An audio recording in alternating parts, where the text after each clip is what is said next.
లేకపోతే ecological imbalance కానీ, లేకపోతే సడన్ గా వచ్చేటువంటి వరదలతో నగరాలు మునిగిపోయేటువంటి పరిస్థితి కానీ అని చూస్తా ఉన్నాం.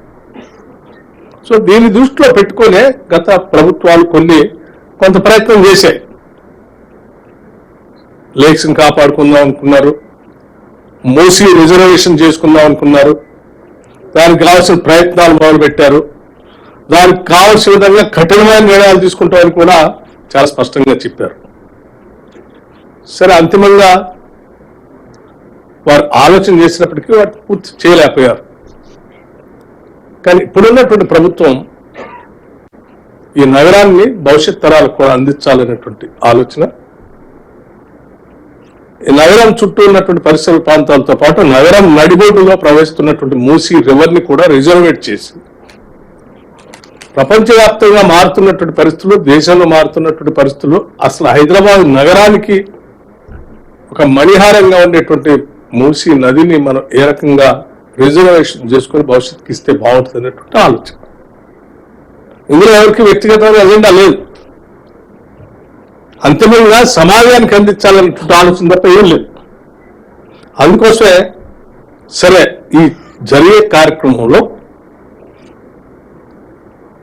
కొన్ని చోట్ల రకరకాలైనటువంటి ప్రచారం చేసి తద్వారా కొన్ని భ్రమలు కల్పించే ప్రక్రియ కూడా జరుగుతుంది.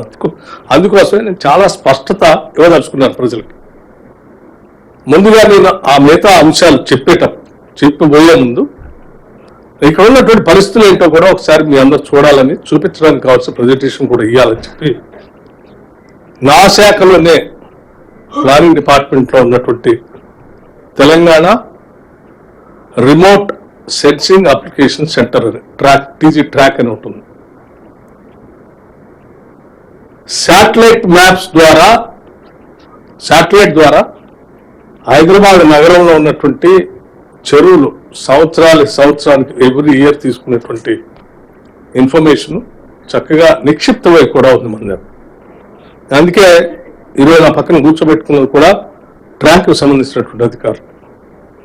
సో అసలు మనం 2014 కల్లా అసలు రాష్ట్ర విభజన జరిగే నాటికి హైదరాబాద్ నగరంలో ఔటర్ రింగ్ రోడ్ లో ఉన్నటువంటి చెరువులు ఎన్ని,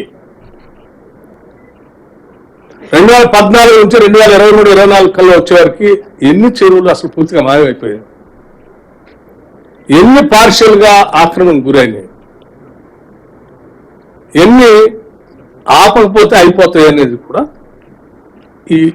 ఈ రిమోట్ సెన్సింగ్ మ్యాప్స్ ద్వారా, శాటిలైట్ మ్యాప్స్ ద్వారా ఒకసారి మీ అందరికీ స్పష్టమైనటువంటి సమాచారం ఇచ్చిన తర్వాత మిగతా విషయాలు నేను మాట్లాడాలని ఆలోచనతో దానికి సంబంధించిన ప్రజెంటేషన్ కూడా ఇవ్వటం కోసం రెడీ చేసి తీసుకుని వచ్చాను.